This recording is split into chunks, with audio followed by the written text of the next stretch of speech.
ইমা কি নিয়েছিস ওটা? ই মা, গোপালের পাগড়ি নিয়ে চলে এসছে, আর ওই পাগড়িটার অবস্থা কি করেছে। এই, গোপালের পাগড়ির সাথে কি করেছিস তুই?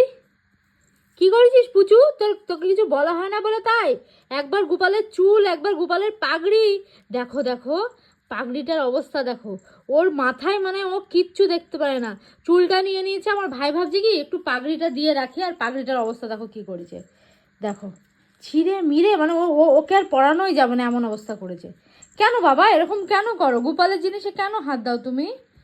ওর পাগড়িটা নিয়ে নিয়েছো তখন, এখন আর দেওয়া যায় ওকে? তুমিই খেলো।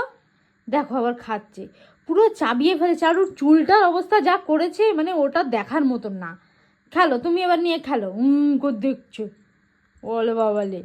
ওই দেখো দেখো লুকিয়ে রেখেছে, দেখো লুকিয়ে রেখেছে। এই একটু আগে লুকিয়ে রেখেছিল, সেটা দেখে আমি ভাবছি কী লুকাচ্ছ ভাবে। ওরকম করে গোপালের পাগড়িটা লুকাচ্ছে, ওরকম করে সারা দিন খেললো এই পাগড়িটা নিয়ে।